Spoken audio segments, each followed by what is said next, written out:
Bonjour à toutes et à tous, je suis Claire de la chaîne et de l'Instagram Quand Lily dort maman coud. On se retrouve aujourd'hui pour un nouveau bilan couture. Ces derniers jours, j'ai cousu quelques pièces.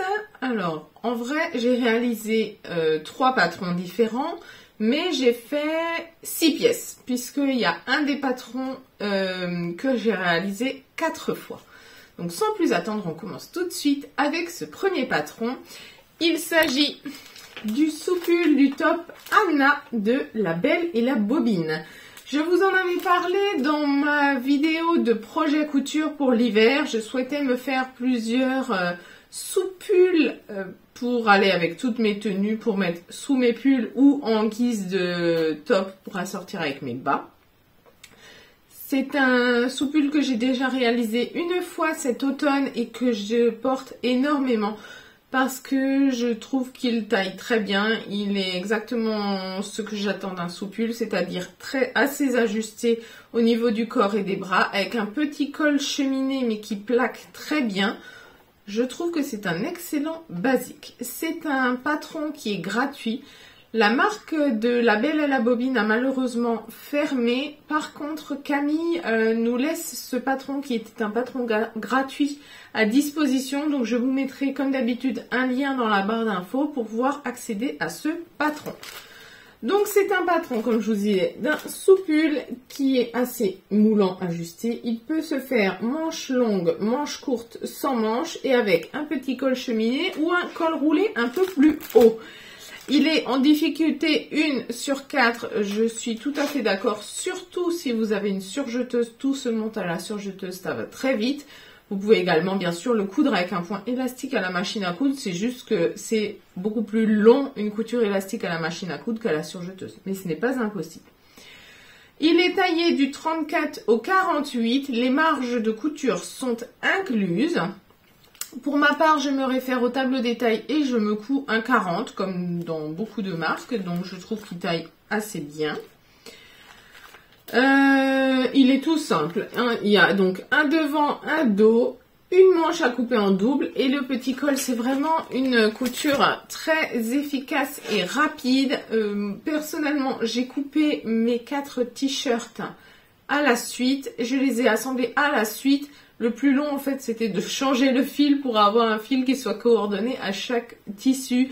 Mais si vous avez déjà décalqué le patron, c'est un t-shirt qui en, allez, 1h30 et découpé, assemblé, cousu, fini. C'est vraiment le projet rapide et efficace. Donc moi, comme je vous avais dit, je voulais en faire plusieurs. Donc j'en ai fait 4. Donc vous avez le premier qui est marron. Alors comme ça il ressort un peu noir, mais voyez avec ma robe qui est chocolat, il est vraiment chocolat, hein. Chocolat marron soutenu. Donc le premier marron, c'était dans un jersey assez lourd, un jersey de coton, je pense, un mélange coton polyester que j'ai trouvé en recyclerie. Je trouve beaucoup de tissus en recyclerie, je sais que parfois vous me demandez les liens, mais malheureusement, moi, c'est mon leitmotiv. J'aime énormément utiliser des tissus de seconde main, des tissus de recyclerie. Donc, voilà. Alors, tout assemblé à la surjeteuse. Là, j'ai fait un surjet noir, tout simple. Il ne veut pas faire la mise au point. Voilà. Un surjet noir parce que je n'avais pas de fil marron qui aille bien avec. Mon marron était trop clair. J'ai fait les finitions, moi avec mon ourlet, comme je dis toujours, mon ourlet un peu comme un point de recouvrement. Donc au niveau des manches et au niveau du bas, c'est tout pareil. J'ai fait cette espèce de petit point de recouvrement et c'est très extensible, c'est très efficace. Donc ça c'est mon premier projet en marron.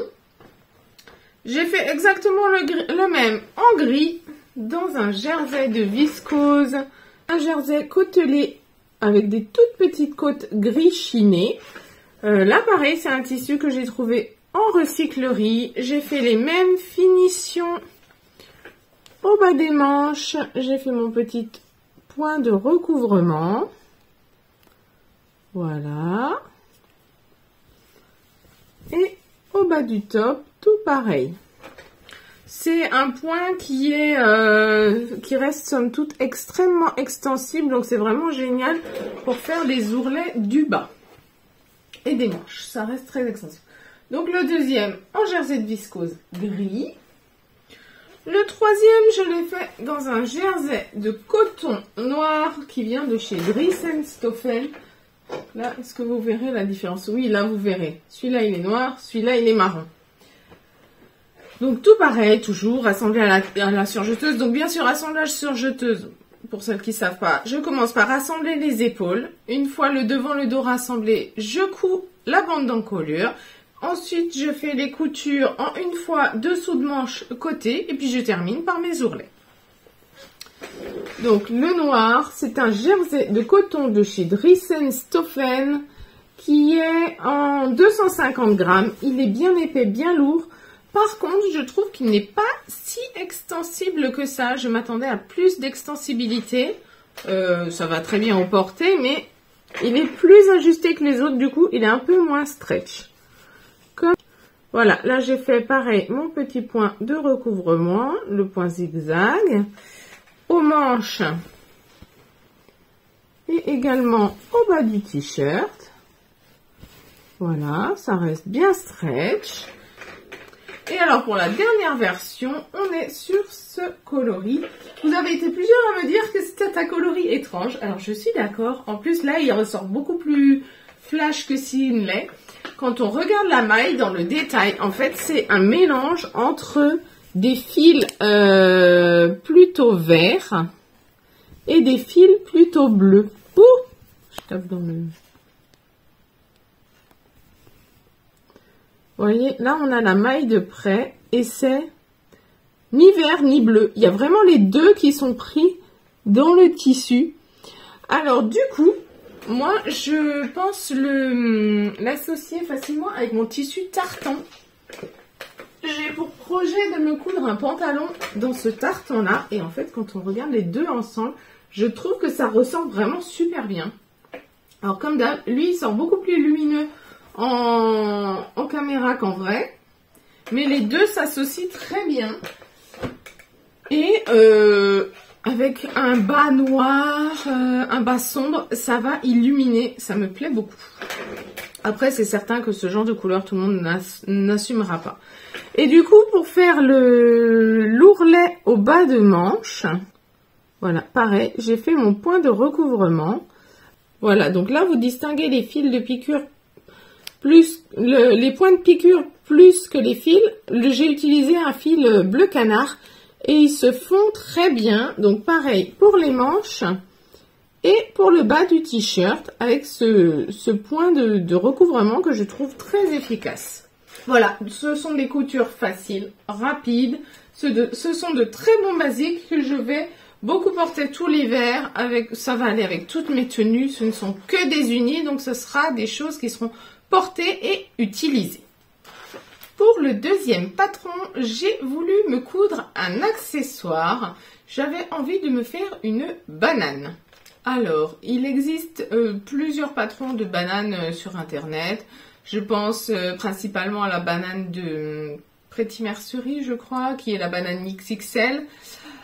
Il faut savoir que moi, je n'aime pas, en règle générale, coudre les accessoires. C'est vraiment une couture que je fais quand je le dois. C'est quelque chose que j'apprécie pas du tout. Je sais que beaucoup d'entre vous ont commencé la couture par de la couture accessoire.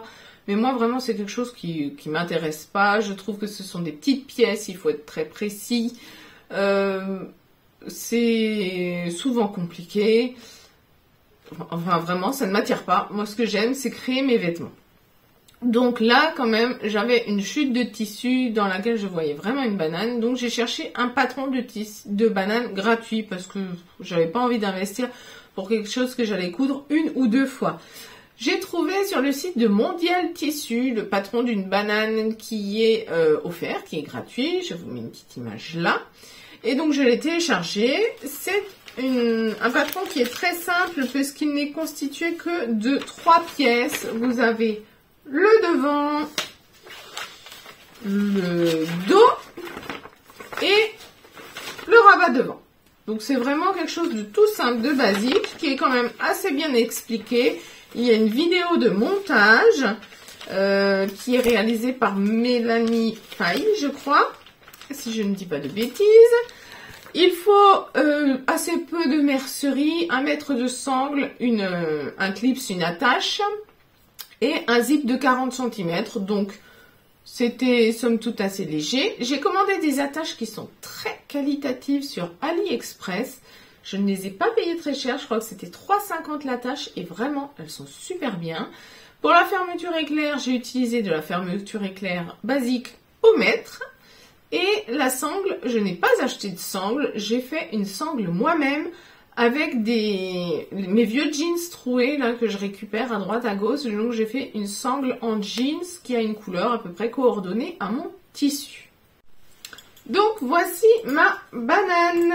Alors c'est, comme vous le voyez, le tissu de ma surchemise Vicky que j'ai réutilisé. J'avais encore quelques chutes, donc j'ai utilisé le tissu dans le sens contraire de la laise. Normalement, il se présentait comme ça. Et là, avec ce que j'avais, j'ai en fait recoupé. Vous savez, vous avez souvent des bandes en long autour de votre projet. Donc, ces bandes en long, je les ai utilisées pour mettre les 3 pièces.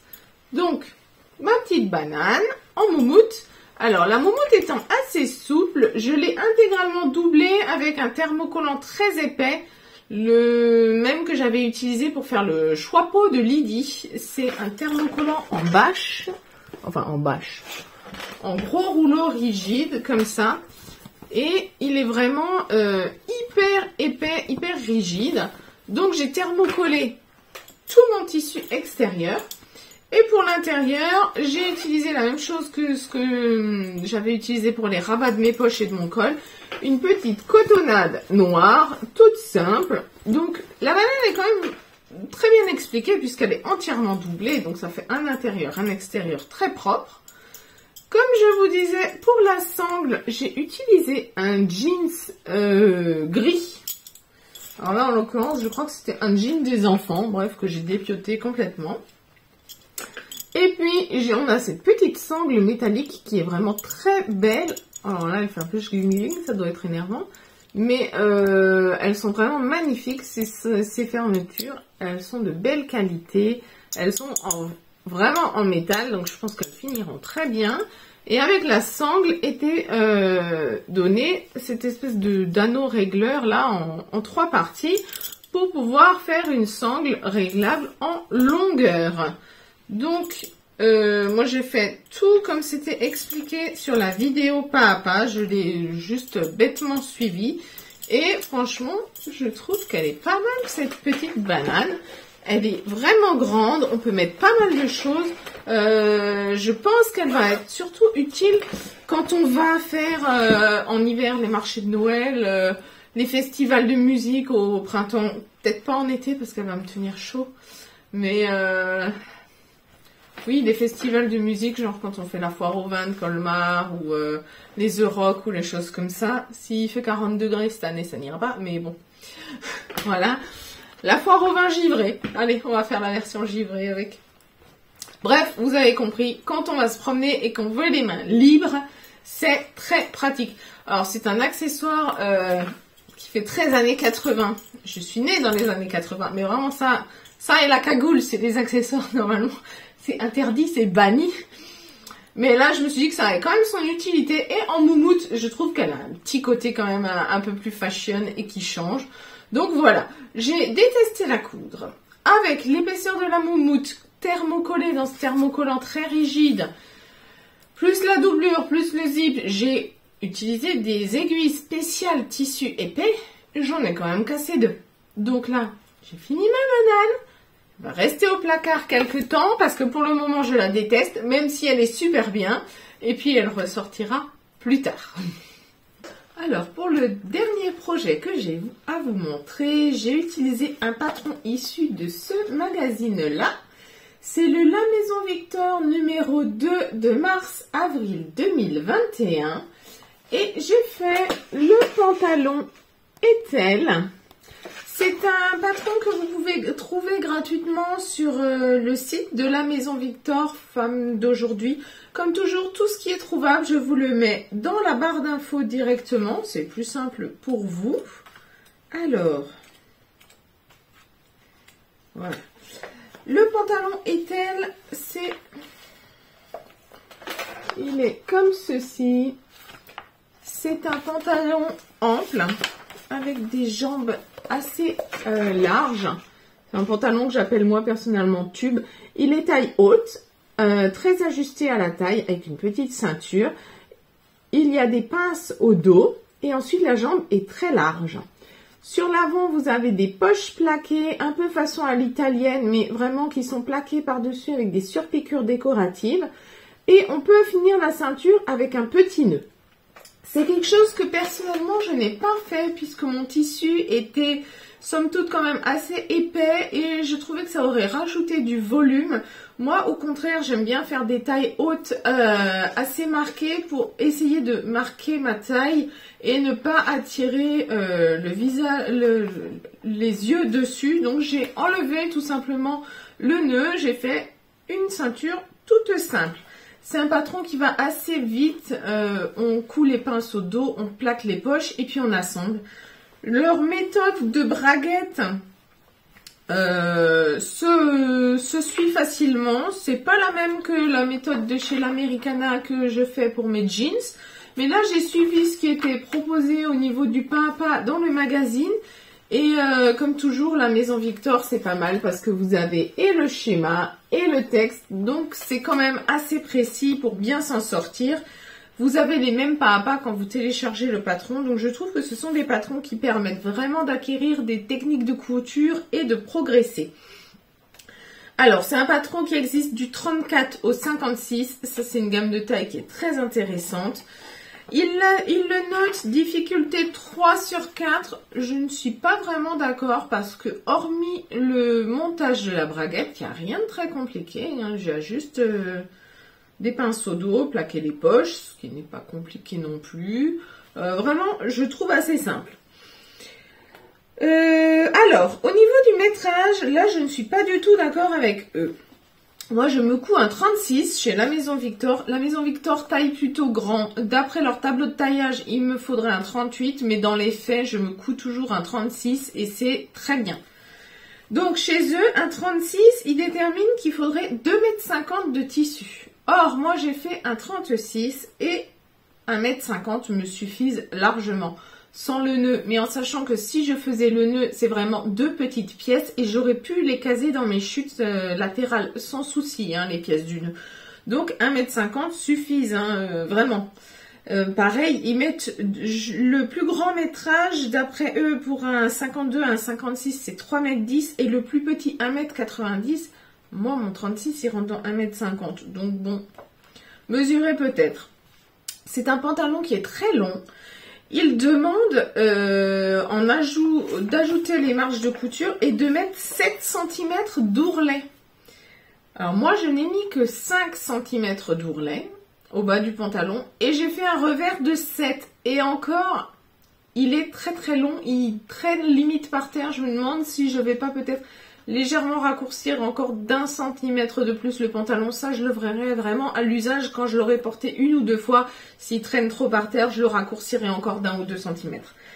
Mais méfiez-vous si vous imprimez la version PDF, puisque du coup, dans les PDF, les marges de couture sont incluses. Donc, moi, pour mon 1,70 m, 7 cm, c'est trop long. Donc, si vous êtes plus petite, il faut que vous raccourcissiez tout de suite la longueur de la jambe. Par contre, si vous êtes grande, ça peut être intéressant. Sans modification, ça tombera bien. Voilà, il n'y a pas de difficulté particulière. Le pas à pas est très bien fait. Je vous montre tout de suite ma réalisation. Donc, voici mon pantalon. Donc, je l'ai fait dans un velours. Couleur un peu dorée camel à grosse côte. C'est un velours que j'ai trouvé en recyclerie, encore et toujours. Donc vous avez les devants. Vous voyez, la jambe est très très ample jusqu'au bas. Alors avec les poches plaquées. Alors, pour la poche plaquée, j'ai fait une double surpiqûre, une en haut, une en bas. L'entrée de poche, j'ai utilisé pour la maintenir un petit peu, la rigidifier, éviter qu'elle se déforme trop vite. J'ai utilisé une bande de thermocollant double face. Donc j'ai thermocollé le rabat, je l'ai plié, repassé et surpiqué. Donc à l'intérieur, vous avez le petit surjet et la surpiqûre pour maintenir qui est dans le surjet. Donc c'est pas mal, ça rigidifie un petit peu le fait de thermocoller l'entrée de poche et ça évite que ça se déforme trop vite. Surtout si on met les mains dans les poches. Et moi je mets beaucoup mes mains dans mes poches. À la fin de la journée, quand on a la poche qui baille un petit peu, c'est pas très joli. Donc je me suis dit que j'allais rigidifier un petit peu tout ça pour éviter que ça se détende. Au niveau du dos, comme dit, vous avez les petites pinces de part et d'autre. Et c'est tout. Pour l'avant, j'ai fait une boutonnière, un bouton et... Oh, c'est encore bien raide parce que je viens de le finir. Il y a encore la colle anti-effilochage qui est dure dedans. Et donc, il y a une braguette. Donc, la braguette avec le retour sur un côté et le soupon sous l'autre. Donc, ça cache bien, c'est très propre. Moi, j'ai trouvé une braguette beige qui se fond très bien. Alors, il recommandait de prendre une braguette de 15 cm et moi, j'en ai pris une de 12 parce que, en fait, vous le voyez là, si je prenais une braguette de 15, elle aurait été 3 cm plus longue et donc elle aurait été plus longue que ma patte et que mon pont et mon soupon. Donc j'ai mis une braguette de 12. Alors je passe quand même, tout va bien, mais si vous aimez avoir beaucoup d'aisance pour passer les pantalons, rallongez un petit peu la pièce soupon et la pièce de l'arrondi pour que votre braguette soit bien cachée avec une braguette de 15. J'ai bien sûr coupé mes pièces en respectant le sens du poil. Alors moi ce que j'appelle respecter le sens du poil, c'est que le poil va du haut vers le bas et pas l'inverse. Là, on est à rebrousse-poil et là, on est dans le sens du poil. C'est un tissu qui marbre pas trop quand on remonte le poil. Il reste quand même joli dans les deux sens, mais j'ai fait très attention en coupant à bien tout couper dans le bon sens. Au niveau de la ceinture, du coup, comme je l'ai modifiée, je me suis débrouillée pour que ce ne soit qu'une seule et même pièce qui fasse tout le tour. Je l'ai piqué sur l'extérieur. J'ai d'abord piqué les deux ceintures ensemble, rabattu les marges vers l'intérieur, surpiqué, ce qui fait que maintenant, à l'intérieur, j'ai la surpiqûre de maintien de la ceinture et ensuite j'ai la surpiqûre au bas qui maintient. Et j'ai tout piqué à la fin. Quand j'avais fini ma ceinture, j'ai fait un tout du long en haut, en bas. Pareil, ma ceinture, je l'ai thermocollée parce que comme vous le voyez, mon tissu est très souple. Et là, je voulais qu'il y ait un petit peu plus de maintien au niveau de la ceinture. Donc, elle est thermocollée. Je pense que c'est très bien. J'ai fait des coutures au point droit normal. Tout l'intérieur de mon pantalon est surjeté, ouvert au fer. Vraiment, il n'y a pas de difficulté. Si vous avez déjà monté une braguette, ça sera très facile et rapide. Si vous n'en avez jamais monté, eh ben, laissez-vous guider par le pas à pas qui vraiment est... Il est juste, il est précis, il est très bien le pas à pas. Et voilà, de dos, les pinces et puis les coutures. Vraiment, il est super. Donc, comme vous le voyez, au bas du pantalon, j'ai fait un très grand ourlet de 7 cm. J'ai surjeté le bas et j'ai fait une piqûre simple. Je n'avais pas un fil de l'exacte bonne couleur. Donc là, de près, il se voit beaucoup. Par contre, au porté, je trouve qu'il ne se voit pas trop. Si je dois refaire mon ourlet ou si je trouve que c'est trop marquant, j'achèterai une petite bobine de 100 mètres de la bonne couleur et je referai cette surpiqûre-là. Mais pour les coutures d'assemblage, cette couleur allait parfaitement. J'avais déjà réalisé ce pantalon dans une toile de coton un petit peu épaisse à chevron rose de chez Mondial Tissu. C'était une toile qui se tenait bien, qui était assez raide, donc ça me donnait un effet vraiment tube. Là, au contraire, mon velours est très souple, ça donne un rendu totalement différent. On est à mi-chemin un petit peu entre un baggy des années 2000 et un pantalon taille haute, jambe fluide. Enfin, je l'aime énormément. Il va aller avec beaucoup de choses et notamment, je pense qu'avec mon sous-pull marron, ils vont très très bien s'entendre. J'ai fait exprès de mettre un joli bouton qui est un petit peu marbré et avec cette finition or pour attirer l'attention. Je me suis demandé si je rajoutais des passants ou non et finalement il est vraiment tellement ajusté ce pantalon que c'est pas nécessaire. Si un jour je veux mettre une ceinture pour l'accessoiriser, eh bien je poserai la ceinture autour de ma taille et ça ira très bien. Cette couleur va avec plein de choses, elle est assez chaude, elle est assez lumineuse. Je pense que je pourrais mettre du coup ce sous-pull dessous et par-dessus des blouses fines aussi, des blouses de printemps pour égayer. Mais vraiment c'est une pièce très agréable pour le froid. Je pense que je vais beaucoup le mettre, ça sera très agréable. Voilà, j'espère que ce bilan couture vous a plu, que les pièces vous ont inspiré. Peut-être que vous aurez envie de les faire, puisque finalement, en fait, les 3 pièces que je vous présente aujourd'hui, ce sont 3 patrons qui sont accessibles gratuitement. Donc, s'ils vous intéressent, eh n'hésitez pas. Allez les télécharger, cousez-les, ils sont vraiment super bien. Moi, pour ma part, je vais continuer la couture, mais à un rythme certainement très ralenti, puisque ça y est, Elio a commencé l'adaptation à la MAM. Dans une semaine, je reprends le boulot, donc mon temps de couture va être bien plus limité. Je pense que je vais continuer à vous faire des bilans à peu près comme ça, une fois que j'aurai fait 3 projets. Alors, pas automatiquement des projets en quadruple, hein, je n'aurai plus autant de temps. C'est bien pour ça que je me suis dépêchée de faire tous mes sous-pulls qui me semblaient indispensables. Mais maintenant, je vais continuer à faire pièce par pièce. Donc, je pense que toutes les 2-3 pièces, je reviendrai vous voir avec un petit bilan. Je vous souhaite une bonne journée et je vous dis à bientôt!